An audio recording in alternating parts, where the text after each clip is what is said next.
नमस्कार, सत्यहिंदी.com पर आपका स्वागत। मैं हूं शैलेश। कोरोना को लेकर कई नए सवाल सामने आ रहे हैं। लोग बहुत कंफ्यूज्ड हैं।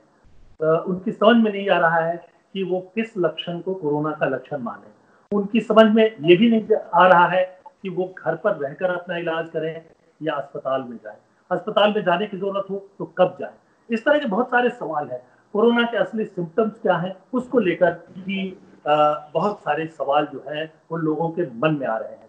तो आज इन सवालों का जवाब हमने मुंबई के बहुत ही मशहूर डॉक्टर अशोक सिंह, जो नवी मुंबई में सिटी हॉस्पिटल के डायरेक्टर भी हैं, उनको आमंत्रित किया है। डॉक्टर सिंह, आपका इस प्रोग्राम में बहुत बहुत स्वागत। मेरे सामने कई तरह के सवाल जो है लोग रख रहे हैं और मैं चाहता हूं कि उन सवालों का जवाब जो है आप दें। एक बड़ा सवाल तो यही आ रहा है, जब से कोरोना फैला है तब से लोग ये कह रहे थे कि अगर सूखी खांसी है, बुखार है, तेज बुखार है, उसके साथ साथ गले में दर्द हो रहा है, बदन में दर्द हो रहा है, बहुत कमजोरी महसूस हो रही है, तो इसका मतलब जो है वो कोरोना है। और ये सिम्टम्स कई दिनों में आते थे सामने। अब कुछ लोग आ रहे हैं कि उनको अचानक एक ही दिन में बहुत ही तेज बुखार हो गया, बहुत तेज खांसी हो गई। तो अब क्या क्या ये भी जो है कोरोना का लक्षण है? मतलब कैसे वो समझे कि ये जो कोरोना में और ये अगर कोरोना का लक्षण नहीं है तो उसमें क्या फर्क है? देखिए, बहुत सही सवाल है आपका। कोरोना दुनिया के लिए बिल्कुल नई बीमारी है और शुरुआत में इसके लक्षण क्या है ये सिर्फ हम लोग पढ़ते थे। अभी 2-3 महीने से हम लोग पेशेंट देख रहे हैं और उसके सही लक्षण जानना हर नागरिक को बहुत जरूरी है। हम इसके बारे में बताएंगे कि जो कोरोना, अगर आपको कभी बहुत जोर से बुखार आएगा, शुरुआत में जिस दिन बीमारी चालू हुआ उसी दिन बहुत जोर से बुखार हो गया, या बहुत जोर से गले में दर्द हो गया, या बहुत से नाक में पानी, छींक आना, सर्दी खांसी चालू हो गया, तो समझ लीजिए ये कोरोना होने का चांस कम है। जैसा पहले हम लोग सोचते थे कि गले में दर्द, हाई बुखार कोरोना के लक्षण है, ऐसा नहीं है। अगर आपको पहले दिन जोर से बुखार हो गया तो ज्यादा चांस है आपको डेंगू होगा, मलेरिया होगा, टाइफाइड होगा। पहले दिन आपको बहुत जोर से खांसी हो गई, नाक से पानी से आने लगा, छींक आने लगा, तो हो सकता है कि फ्लू हो, एलर्जिक राइनाइटिस हो। जो कोरोना बीमारी है ये बहुत स्लो सिम्टम आते हैं इसके। जैसे आदमी जब बीमार पड़ता है तो उसको थोड़ा बदन में दर्द होएगा, बुखार होगा तो 99 से 100, बहुत टाइम तो उसको मालूम ही नहीं पड़ेगा बुखार है। बहुत टाइम हमारे पेशेंट लोग बोलते हैं कल हमारा रात को एसी नहीं चला इसलिए बदन दुख रहा है, कोई बोलता है हमने रात कल घर में बहुत ज्यादा काम कर लिया इसलिए बदन दुख रहा है। मतलब वो बीमारी समझते ही नहीं, इतनी माइल्ड बीमारी ऐसा समझिए। तो पहला लक्षण हो गया कि थोड़ा बहुत बदन में दर्द, हल्का फुल्का बुखार और वीकनेस। दूसरा इंपॉर्टेंट लक्षण जो है ये मुंह का स्वाद बिगड़ जाना, कि आदमी को टेस्ट नहीं मालूम पड़ता, मान आदमी को स्मेल नहीं मालूम पड़ता, वो किस चीज सब्जी खा रही है, क्या भाजी खा रहा है, उसको वो भी नहीं मालूम पड़ता। और जो तीसरा इंपॉर्टेंट लक्षण है कि सर्दी जुकाम बुखार के अलावा पेट का भी तकलीफ होता है कोरोना के पेशेंट को। उन 50% लोगों में पेट में दर्द, थोड़ा डायरिया मतलब 3-4 लूज मोशन पर डे, इस तरीके से होता है। तो अगर आपको हल्की बदन दर्द है, हल्का बुखार है, मुंह का स्वाद बिगड़ गया और पेट में दर्द हो गया, लूज मोशन हो गया, तो इसको भी आप कोरोना का लक्षण समझें, इसको इग्नोर न करें।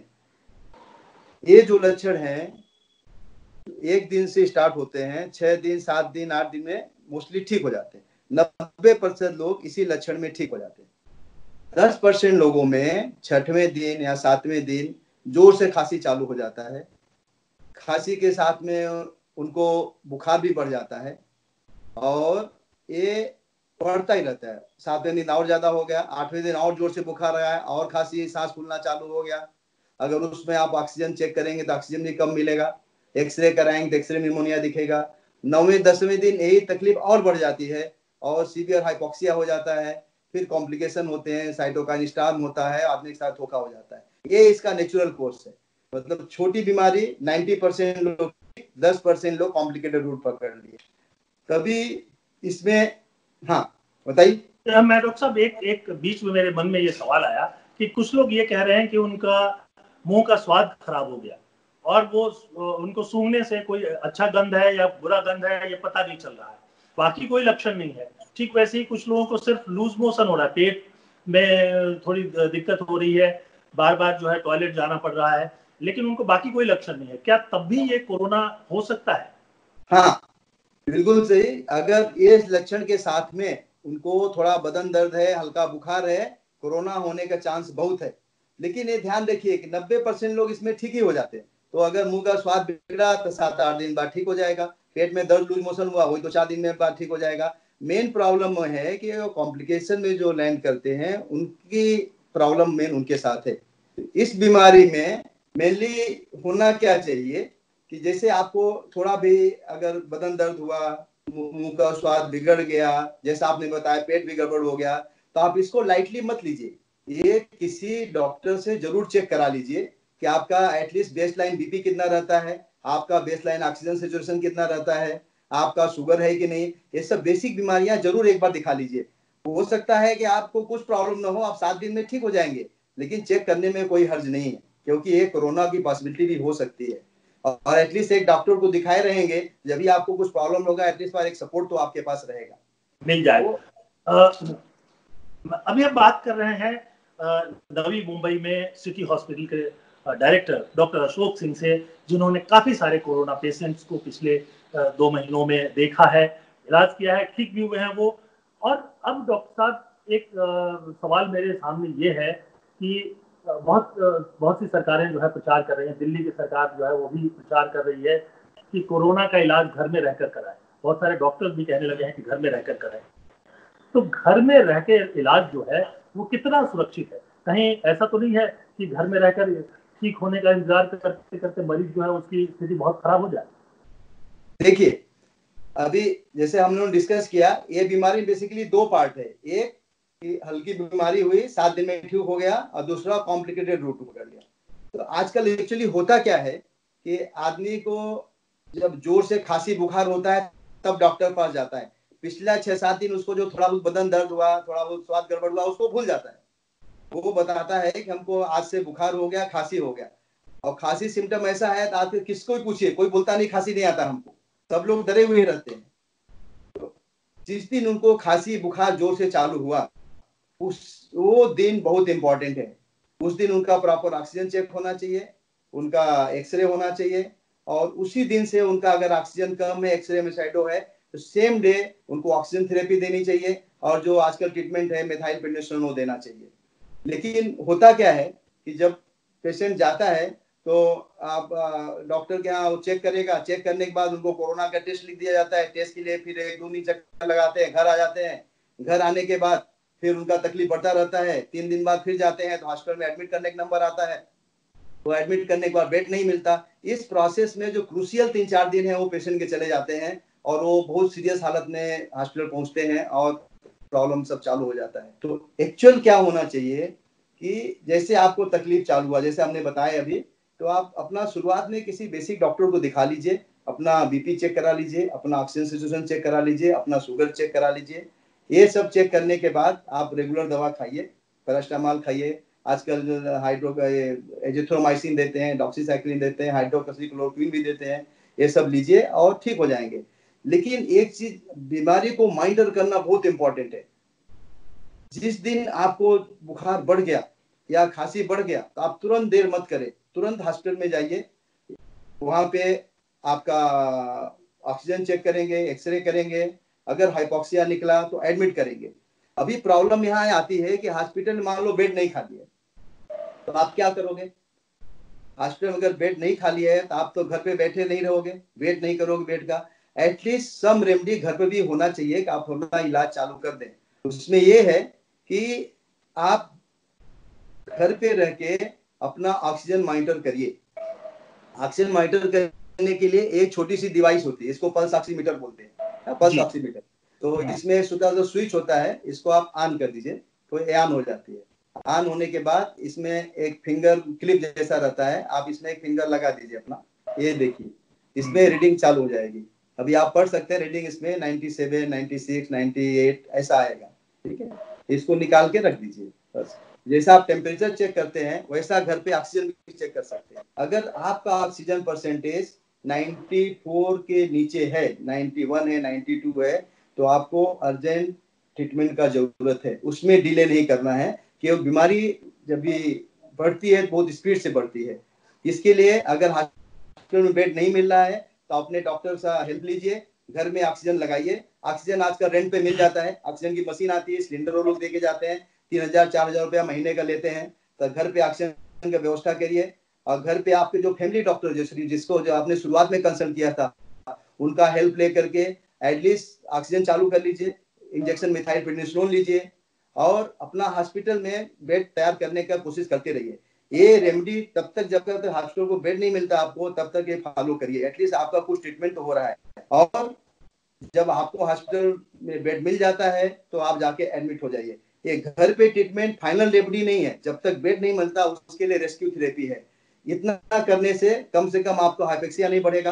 आप जब हॉस्पिटल में जाएंगे तो वार्ड में ठीक हो जाए, आईसीयू में नहीं पड़ना पड़ेगा और धोखा होने का चांस भी बहुत कम हो जाएगा।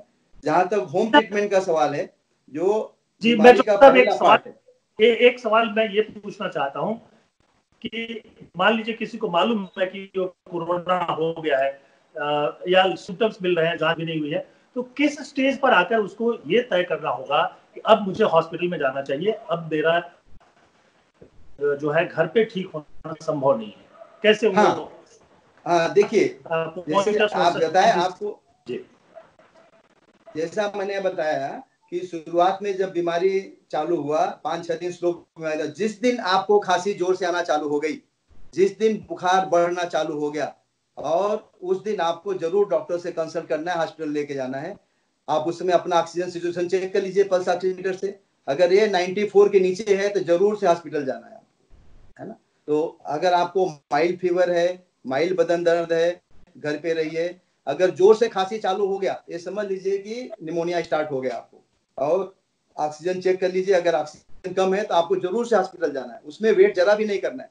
अगर उसमें लेट किए तो फिर कॉम्प्लिकेशन बहुत फास्ट बढ़ जाएंगे। और हॉस्पिटल जाके आपको सही बताना है कि हमको 8 दिन पहले से थोड़ा बदन दर्द था, आज से तकलीफ चालू हो गया ज्यादा। ऐसा नहीं बोलिए कि पहले हम ठीक थे, आज से स्टार्ट हो गया, नहीं फिर गाइड डॉक्टर भी मिसगाइड हो जाते हैं। तो आप शुरुआत से बताइए कि हमको 1 हफ्ते से प्रॉब्लम था बॉडी एक का, आज से हाई ग्रेड फीवर और खांसी चालू हो गया, ये क्लियर कट कोरोना कॉम्प्लिकेशन के लक्षण है। और आपका डॉक्टर जो भी रहेगा आपका हेल्प करेगा, आपको एडमिट करेगा। और एडमिट नहीं हो पाएंगे जैसा हमने बताया, घर में उसका इलाज आप चालू रखिए जब तक आपको बेड नहीं मिलता है। अच्छा डॉक्टर साहब, आपने जो है कई दवाओं का नाम लिया जो कि इसके इलाज में उपयोग कर रहे हैं। जाहिर सी बात है कि डॉक्टर जब रिकमेंड करेंगे तभी उनका उपयोग किया जा सकता है। लेकिन ये एक कंट्रोवर्सी चल रही है, ये रेमडेसिविर नाम की जो दवा है, और अब ये कहा पिछले कुछ दिनों से ये कहा जा रहा है कि ये बड़ी कारगर दवा है, और एक तरह से जो पहले तो ये इबोला के लिए है, लेकिन अब ये कहा जा रहा है कि नहीं, ये कोविड-19 पर भी इफेक्टिव है। ये सही है क्या? देखिए हमने बताया ये जो कोविड-19 बीमारी है ना, इसके 2 क्लियर कट पार्ट हैं। जो पहला पार्ट डे 1 से स्टार्ट होता है, डे 6-7 तक वो वायरिमिया की वजह से होता है, वो वायरस की वजह से होता है। और डे 7 के बाद जो होता है वो बॉडी का मेल एडॉप्टिव इम्यून रिस्पांस के थ्रू होता है। तो जैसा हम बताया ये एंटीवायरल है, ये शुरुआत के पार्ट में काम करेगी। तो इसका हम लोग के पास अभी और से एंटीवायरल ड्रग है। ये एंटीवायरल ड्रग का यूज इतना ही है कि कोई हाई रिस्क पेशेंट है, जैसे डायबिटीज, हाइपरटेंशन, हार्ट बीमारी है, और उसको कोरोना डिटेक्ट हो गया तो उसको देना चाहिए, क्योंकि देने से वायरल लोड कम हो जाएगा तो कॉम्प्लिकेशन होने के चांस कम हो जाएंगे। ये मत सोचिए कि अगर रेमडेसिविर आप सब आदमी को दे दिया और सब ठीक हो जाएंगे, ऐसा पॉसिबल नहीं है। जो एंटीवायरल ड्रग है सिर्फ वायरल लोड कम करती है, वो बीमारी को वायरल लोड कम करेंगी तो कॉम्प्लिकेशन होने के चांस कम हो जाएंगे, जो मेल एडॉप्टिव इम्यून रिस्पांस वाले हैं। लेकिन ऐसा नहीं है कि ये देने के बाद कंप्लीटली ठीक हो जाएंगे। और एक बात ये समझ लीजिए कि आज भी जो सीडीसी की गाइडलाइन है उसमें पहला सेंटेंस यही लिखा हुआ है, there is no approved drug for कोविड-19 डिजीज। पहला हेडिंग यही लिखा हुआ है, whatever drugs are given they are given on trial basis, they are given for trial studies। तो जो भी एंटीवायरल है, चाहे आप हम लोग ओसेल्टेमावीर यूज कर रहे हैं, रोटेनावीर यूज कर रहे थे, अभी रेमडेसिविर आ गया, ये आपको बहुत हेल्प करेगा, ये मत सोचिए। ये कोरोना बीमारी में आदमी सफर कर रहा है लेकिन इसमें रोज नए गाइडलाइन आती हैं, रोज नए ड्रग आते हैं। वो मत समझिए कि वो बहुत इफेक्टिव है कि अपना बेसिक कॉमन सेंस यूज करिए कि वायरल डिजीज है, शुरुआत के जो सिम्टम है वायरस की वजह से है, मोस्टली वो ठीक हो जाते हैं। उस समय कोई इफेक्टिव एंटीवायरल तो आप यूज कर लीजिए। और सबसे इंपॉर्टेंट चीज जैसा आपने भी बताया कि जो दिन है, जिस दिन आपको जोर से खांसी चालू हो गया या जिस दिन बुखार बढ़ गया, वो बहुत इंपॉर्टेंट दिन है। मतलब वो आपको कॉम्प्लिकेशन उस दिन से चालू हो गया, और उस दिन के आगे अगर आपने 2-3 दिन में डिले किया तो फिर मुश्किल होता है बहुत। अगर उसी दिन आपने प्रॉपर ऑक्सीजन चेक किया, एक्सरे किया, और उस दिन से आपको ऑक्सीजन चालू हो गया, आपने इंजेक्शन मिथाइलपेंटोन स्टेरॉइड लिया प्लस सपोर्टिव ट्रीटमेंट लिया, तो ऑक्सीजन लेवल बना रहेगा, तो सब कॉम्प्लिकेशन होने के चांस कम रहेंगे। अगर हाइपोक्सिया बढ़ता गया, हाइपोक्सिया बढ़ते बढ़ते सेचुरेशन बिल्कुल 65-60 पहुंच जाता है, और एक दिन सब ऑर्गन काम करना धीरे धीरे बंद कर देते हैं, और फिर साइटोकाइन स्टॉर्म बोलो चाहे कुछ भी बोलो, आदमी के साथ धोखा हो जाता है। तो सबसे इंपॉर्टेंट चीज है बीमारी के लक्षण को समझना कि शुरुआत के जो माइल्ड सिम्टम है उसको इग्नोर मत करिए, अलर्ट रहिए।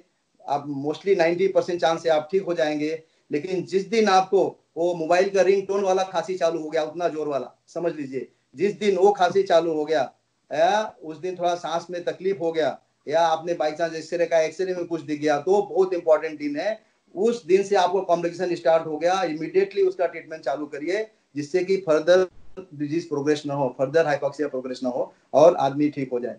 अगर हॉस्पिटल में बेड नहीं मिलता, जैसा हमने बताया, आप घर में इंतजाम करिए, घर में ऑक्सीजन लीजिए, रेंट पे आकर ऑक्सीजन सिलेंडर मिलता है, अपने जो प्राइमरी डॉक्टर है उनका हेल्प लीजिए, जो ओपीडी ट्रीटमेंट है उसको चालू रखिए। इंजेक्शन मिथाइलपेंटोन बहुत ही हेल्पफुल है, हम लोगों ने इसको 2 अप्रैल में सजेस्ट किया था, और लकली कल गवर्नमेंट ने पीडिया गाइडलाइन लाई कि मॉडरेट केसेस में अर्ली मिथाइलपेंटोन दे सकते हैं। इससे अभी हम लोगों की देखो आपका मॉर्टेलिटी और कम हो जाएगी, आईसीयू एडमिशन और कम हो जाएंगे। अब प्रॉब्लम क्या होता है कि ये जो प्रोसेस है ना, लोग टेस्टिंग चक्कर पड़ जाते हैं और फिर बेड नहीं मिलता है, उसमें टाइम बहुत वेस्ट हो जाता है, और 3 दिन में पेशेंट का हालत बहुत खराब हो जाता है। तो 3 दिन बहुत इंपॉर्टेंट है, वो टाइम मत वेस्ट करिए। हॉस्पिटल नहीं होता, घर पे इलाज करिए। आप टेस्टिंग करने के चक्कर मत पड़िए, टेस्ट पॉजिटिव है नेगेटिव है वो उस पर तो कोई ट्रीटमेंट डिपेंड नहीं करता है। तो आप टेस्ट कराइए, अच्छी बात है। हॉस्पिटल में बेड अरेंज करिए, बेड में जो हॉस्पिटल का अल्टरनेटिव घर नहीं है, लेकिन हॉस्पिटल है ही नहीं तो करो क्या, आप घर पे कम से कम कुछ तो करो, कुछ तो इलाज की स्टार्ट करो।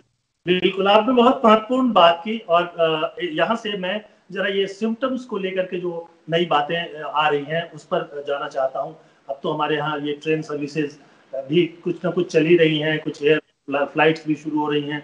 तो अब और ये सबको मालूम है कि 80% लोग जो हैं वो जो कोरोना से इन्फेक्टेड होंगे वो भी एसिम्टोमेटिक होंगे। अब ये कहा जा रहा है कि WHO ने अपनी एक रिपोर्ट में कहा है कि जो एसिम्टोमेटिक लोग हैं उनसे ये इन्फेक्शन जो है या तो बहुत ही कम लोगों को फैलता है या बिल्कुल नहीं फैलता है। तो ये इस बात में कितनी सच्चाई है? देखिए, अभी WHO ना रोज नया नया गाइडलाइन ऐसे लाता रहता है। ये बात कहाँ से आई? आपको ध्यान होगा कि जापान में एक डायमंड प्रिंसेस शिप थी, जापान के आप पे, वहां पे लोग 640 से 50 लोग उसमें हो गए थे। तो उन लोगों ने बहुत स्टडी किया। तो WHO ने वहां 3 कैटेगरी के पेशेंट डिफाइन किए, एसिम्टोमेटिक, प्री सिम्टोमेटिक और सिम्टोमेटिक। एसिम्टोमेटिक मतलब जिसको कोरोना है और उसको कोई लक्षण नहीं है। प्री सिम्टोमेटिक मतलब जिसको कोरोना है, कोई लक्षण नहीं है, लेकिन आगे चल के बीमार पड़ने वाले हैं। और तीसरा सिम्टोमेटिक, तो जो एसिम्टोमेटिक वाले हैं वो दूसरे को इन्फेक्शन नहीं फैलाते, ऐसा उस स्टडी में मालूम पड़ा। लेकिन जो प्री सिम्टोमेटिक वाले हैं, जो उस दिन तो सिम्टम नहीं है उसको, लेकिन आगे बीमार पड़ने वाले हैं, वो इन्फेक्शन फैला सकते हैं। अभी आप बताइए कि हमारे कॉमन मैन के लिए सिम्टोमेटिक और प्री सिम्टोमेटिक कैसे डिफरेंशिएट कर सकते हैं आप? ये तो बेवकूफ बनाने की बात हो गई है ना। तो ये सब चक्कर मत पड़िए, हर आदमी कोरोना संक्रमित है ऐसा सोचिए, उससे डिस्टेंस बना के रखिए, क्राउडिंग मत करिए, और इसका बचाव ही सबसे इंपॉर्टेंट रास्ता है।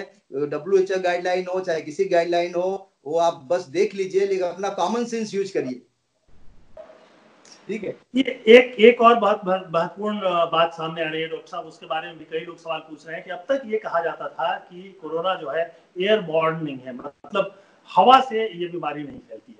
अब जो नई बातें सामने आ रही है, लोगों के सामने ये सवाल उठ रहा है कि ये एयरबॉर्न भी है और हवा के जरिए भी ये इसका काफी फैलाव संक्रमण का जो है, ये कितना सच है? देखिए, अभी टेक्निकली आपका टेक्निकली बोले ना तो एयरबॉर्न डिजीज नहीं है, क्योंकि ये ड्रॉपलेट से फैलता है। जो 5 माइक्रोन साइज के ड्रॉपलेट होते हैं ना, उसको ड्रॉपलेट बोलते हैं, एयरबॉर्न नहीं बोलते। लेकिन इसके जो लिटरेचर है आईसीएमआर का, डब्ल्यूएचओ का, वो बोलता है कि एयरबॉर्न नहीं है। लेकिन वही बोलते हैं कि एयरबॉर्न प्रिकॉशन सबको लेना है, वही यही बोलते हैं। इसका मतलब क्या हुआ कि टेक्निकल टर्म में एयरबॉर्न नहीं है, लेकिन प्रैक्टिकली एयरबॉर्न है। ऐसा समझिए कि जैसे एक रूम में आप 5 आदमी बैठ गए, है ना, एक आदमी ने खांसी किया, उसमें मान लो पार्टिकल है, तो वो बोलते हैं कि ये हवा में 15 मिनट, 20 मिनट, 30 मिनट हवा में वायरस तैरता है। तो अभी वो कितना दूर जाएगा ये तो उस रूम के एयर स्पीड पे डिपेंड करता है। अगर जोर से ब्लो रहेगा तो 20 मीटर भी जा सकता है, अगर कम ब्लो रहेगा तो वहीं जोर सकता है। आदमी जोर से खाता है तो 5 मीटर भी जा सकता है, धीरे छींक मारा तो वहीं गिर सकता है। तो एयरबॉर्न नहीं है, लेकिन इसके बचाव के लिए सब एयरबॉर्न प्रिकॉशन लेना बहुत जरूरी है। अगर एयरबॉर्न नहीं होता तो जैसे एक आपने देखा होगा, एक हॉस्पिटल में एक पेशेंट कोरोना का रहता है, 24 डॉक्टर इन्फेक्ट हो जाते हैं। तो ये जब तक एयर थ्रू इन्फेक्शन नहीं होगा, जब तक ये पॉसिबल नहीं है। 24 डॉक्टर ने जाके पेशेंट को हाथ लगा के नहीं देखा होगा, लेकिन 24 इन्फेक्ट हो गए। तो टेक्निकली एयरबॉर्न नहीं है, लेकिन हमको प्रिकॉशन एयरबॉर्न का लेना है। इसके लिए हमने आईसीएमआर को बहुत पहले मार्च में लिखा था, मतलब गवर्नमेंट इंडिया के लिखा था कि टेक्निकली एयरबॉर्न नहीं है, लेकिन प्रैक्टिकली इसको एयरबॉर्न ट्रीट किया जाए, ऑल एयरबॉर्न प्रिकॉशन लिया जाए, जिससे इसका स्प्रेड रोका जा सके।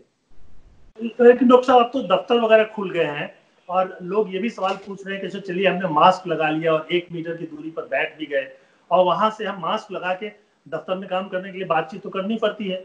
अब कोई संक्रमित व्यक्ति है, वो बोलता है, तो क्या मतलब मास्क वगैरह लगाने के बाद और 1 मीटर के डिस्टेंस के बावजूद वो उसको संक्रमण हो सकता है क्या? देखिए, अभी कुछ दिन पहले, एक हफ्ते पहले सीडीसी गाइडलाइन आई, सीडीसी, तो उसमें लिखा हुआ है कि जो ट्रांसमिशन है, सरफेस ट्रांसमिशन बहुत स्लो, बहुत माइल्ड फॉर्म इन्फेक्शन ट्रांसमिशन होता है सरफेस से। अगर किसी सरफेस में कोरोना लगा है, आपने हाथ से टच कर लिया, तो आपको कोरोना होने का चांस वेरी वेरी लिटिल है। ठीक। दूसरा, अगर आप कोई आउटडोर एक्टिविटी कर रहे हैं आदमी लोगों के साथ, उसमें भी कोरोना होने के चांस बहुत कम है। लेकिन अगर आप किसी एक रूम में, एक ऑफिस में, एक दफ्तर में बैठे हैं, तो सबको कोरोना होने का चांस बहुत है। एक चीज बताएं आपको कि जैसे एक आदमी कोई खांसी करता है, छींक करता है, उसके अंदर कोरोना वायरस है, तो ऑलमोस्ट वो 200 मिलियन वायरस निकलता है, 200 मिलियन। और एक आदमी को इन्फेक्ट करने के लिए 1000 वायरल पार्टिकल काफी है, 1000। तो अगर वो एक रूम में बैठ के खांसेगा एक बार भी, तो 10 लोग बैठेंगे, अगर वो वायरस हवा में 10-15 मिनट जिंदा रह गया तो सबको इन्फेक्ट कर देगा। ठीक। तो सबसे इंपॉर्टेंट रूट जो ट्रांसमिशन का है वो एयरबॉर्न है।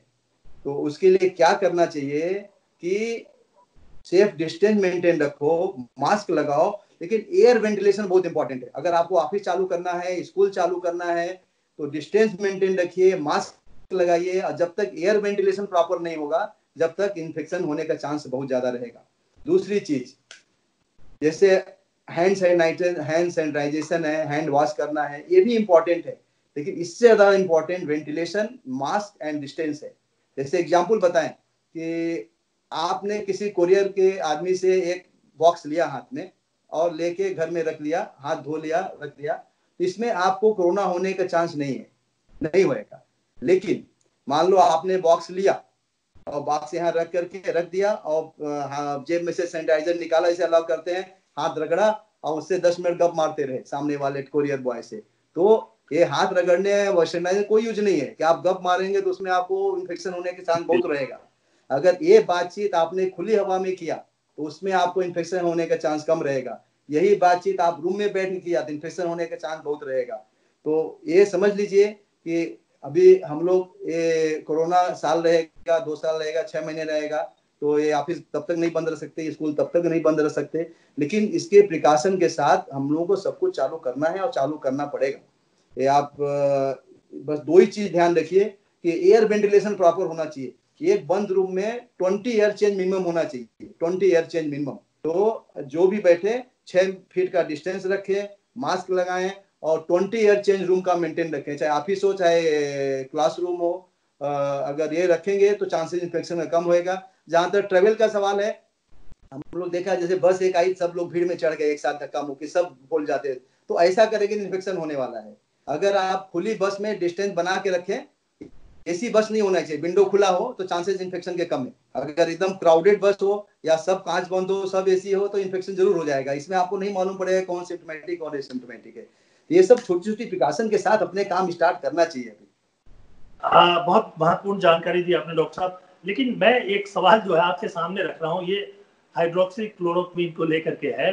और बहुत मतलब मैं समझता हूँ कि राजनीतिक रूप से ये सबसे महत्वपूर्ण सवाल हो गया है, क्योंकि अमेरिका के राष्ट्रपति डोनाल्ड ट्रंप ने कहा कि हम तो इसका इस्तेमाल करेंगे, और उन्होंने उसका पूरा कोर्स भी लिया।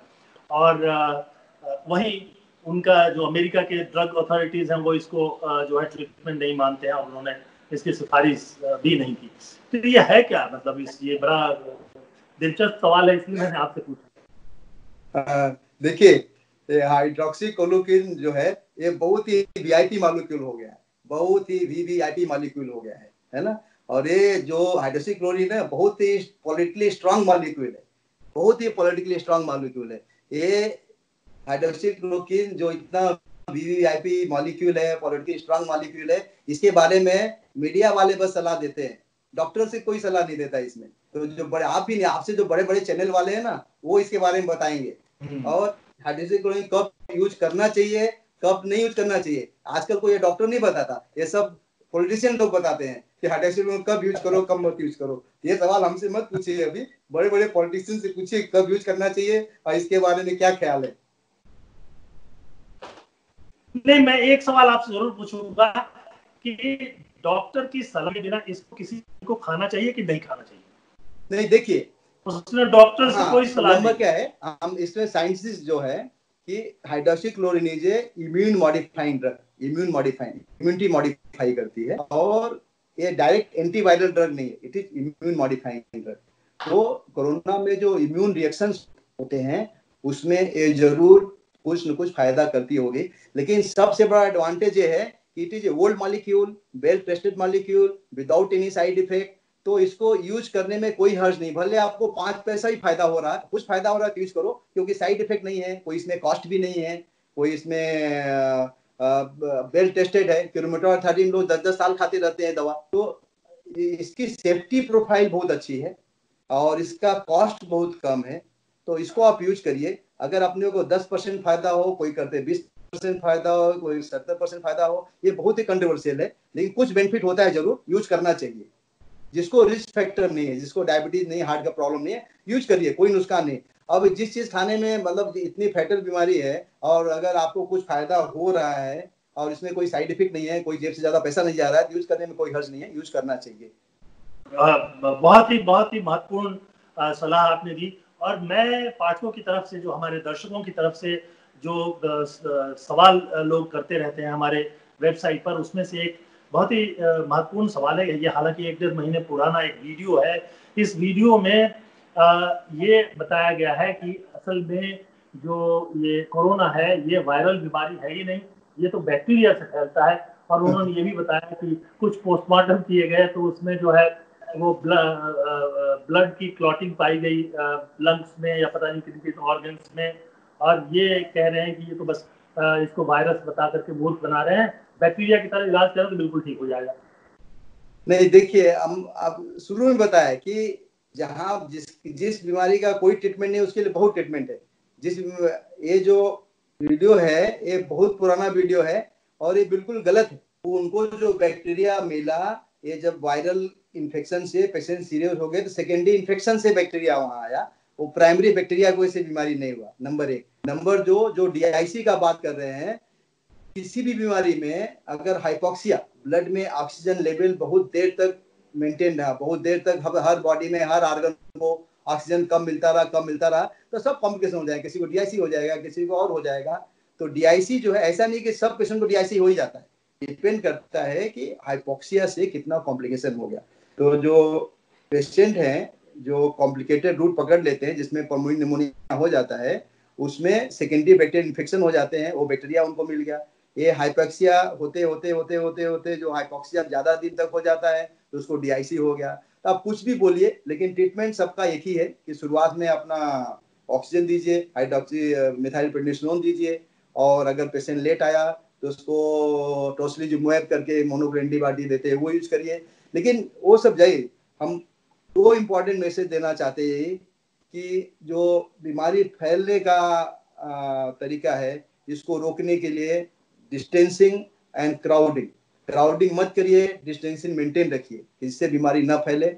हैंड सैनिटाइज करिए, लेकिन इतना में सैनिटाइज कीजिए जैसा हम लोग पैथोलॉजी देखते हैं, क्योंकि हैंड सैनिटाइज पे सैनिटाइजर वालों को बिजनेस होगा तो इसको प्रमोट करते रहेंगे। तो हैंड सैनिटाइजेशन अच्छी बात है, करिए, लेकिन उससे भी इम्पोर्टेंट चीज है डिस्टेंस मेंटेन करना, मास्क यूज करना और ओपन एयर ओपन वेंटिलेशन में रहना। और सेकेंड इम्पोर्टेंट चीज इसके लिए है कि सिम्टम पे बहुत ध्यान रखिए। जो शुरुआत के माइल्ड सिम्टम है 6-7 दिन के, उसको इग्नोर मत करिए, करना कुछ नहीं, जस्ट ऑब्जर्व करिए। और जिस दिन आपको जोर से खांसी या बुखार चालू हो गया, समझ लीजिए आप कॉम्प्लिकेटेड वाला रास्ता पकड़ लिए हैं, आपको इमीडिएट प्रॉपर ट्रीटमेंट का जरूरत है, और डिले हुआ तो प्रॉब्लम होने के चांस बहुत है। ये दो चीज ध्यान रखेंगे तो किसको कुछ प्रॉब्लम नहीं होगा। और ये आजकल हम लोग स्टेरॉइड यूज कर रहे हैं, उससे रिस्पांस बहुत अच्छा है। अभी हम लोग कितने पेशेंट देखे, डायबिटीज वाले भी, हार्ट वाले भी, 100% सब ठीक हुए, लेकिन वो हम लोगों ने टाइम पर उसका सिचुएशन जैसे 94 हुआ उनको एडमिट किया, ऑक्सीजन दिया और उनको मिथाइल प्रेडनिसोलोन दिया, सुबह दिया, शाम तक उनको रिलीफ मिल जाता है। अगर शाम तक नहीं हुआ, शाम को और डबल डोज दिया, अगले दिन से ठीक हुआ, 3 दिन के अंदर सब ठीक हो जाते हैं। आप पेशेंट से चाहे तो उसे भी फीडबैक लीजिए, और सबको इतना मैसेज दीजिए कि अगर किसको भी कुछ प्रॉब्लम हो तो आपको कांटेक्ट करे, हमको कांटेक्ट करे, एटलीस्ट हम उनको गाइड कर सकते हैं कब क्या करना है ना। आपके कांटेक्ट में और डॉक्टर लोग हैं, हम नहीं दूसरे कोई है। तो आज के डेट में सिर्फ कोरोना से कोई नहीं मरना चाहिए, कोई और बीमारी हो साथ में हो तो बात अलग है, लेकिन ये कभी पॉसिबल है जब भी आप राइट टाइम पे उसको कॉम्प्लिकेशन डिटेक्ट करते हैं। अगर उसमें डिले हो गया तो 24 घंटे 48 घंटे ये रिएक्शन जैसा फैलता है, फास्ट फैलता है, फिर बड़ा एंटीबायोटिक दो, प्लाज्मा थेरेपी दो, ये तो वो तो कुछ होता जाता है नहीं। लेकिन आप जिस दिन 94 हुआ सिचुएशन, जिस दिन जोर खांसी हुआ, उसी दिन आपने उसका टैकल कर दिया तो आगे जाने का नंबर ही नहीं आएगा। इतना मैसेज गया सबके लिए, तो बहुत अच्छी बात है। बहुत अच्छी जानकारी दी डॉक्टर सिंह आपने। मैं बहुत बहुत धन्यवाद देता हूं आपको, और हम इस प्रोग्राम को यहीं खत्म करते हैं, लेकिन हम फिर कुछ दिनों के बाद आपसे बात करेंगे, क्योंकि मुझे लग रहा है कि इसमें इस बीमारी को लेकर नई नई चीजें भारत में हो रहा है। लोग बता ही रहे हैं कि जून के अंत तक या जुलाई तक जो है दिल्ली और मुंबई में पीक आएगा, फिर उसके बाद बंगाल, बिहार वगैरह बहुत सारे राज्यों के नंबर आ सकते हैं। तो जाहिर सी बात है कि अगले कई महीनों तक चलेगा। तो हम भी आपसे जो है बार बार बातचीत करते रहेंगे। नहीं ठीक है, हम लोग हमेशा टच में रहेंगे, और पब्लिक का जितना भी हेल्प हो सके कि हम लोग आपस में मिलके करते रहेंगे। उनको फोन से गाइडेंस दो, और उनको जो भी मदद लगती है अपने से जितना हो सकता है हम लोग करेंगे। नमस्कार, धन्यवाद। और दर्शकों, मैं आपको बता दूं कि अभी हम बातचीत कर रहे थे नवी मुंबई के सिटी हॉस्पिटल के डायरेक्टर डॉक्टर अशोक सिंह से, जो करीब 2 महीनों से ही वो कोरोना पेशेंट्स को ट्रीट कर रहे हैं, फिजिशियन है, और उन्होंने बड़ी सफलतापूर्वक बहुत सारे लोगों की जिंदगी बचाई है। तो जाहिर सी बात है कि उनके पास फर्स्ट हैंड इंफॉर्मेशन और अनुभव है, और इसलिए उन्होंने हमें बहुत सारी ऐसी जानकारी दी है जो कि हम सब लोगों को कोरोना से बचने का, और अगर कहीं संक्रमण हो जाए तो उससे ठीक होने में काफी मददगार साबित होगा। तो दर्शकों, आज के इस प्रोग्राम में बस इतना ही, लेकिन सत्यहिंदी.com पर लॉगिन करके आप हमें जरूर बताइएगा कि आपको हमारा ये प्रोग्राम कैसा लगा। आप YouTube, Facebook और दूसरे जो सोशल मीडिया है, ट्विटर है, उस पर भी हमसे जुड़ सकते हैं। और जाते जाते मैं एक अनुरोध और करूंगा, और वो ये कि इस वीडियो के बाद डिस्क्रिप्शन का एक बटन मिलेगा, उसको दबाइए, और आपको हम वहां बताएंगे कि सत्यहिंदी.com से और भी करीब से आप किस तरह से जुड़ सकते हैं। तो आज के लिए बहुत बहुत धन्यवाद, नमस्कार। सत्य हिंदी के और वीडियोस को देखने के लिए हमारे YouTube चैनल को सब्सक्राइब करें, और सीधे नोटिफिकेशन पाने के लिए बेल आइकन दबाएं।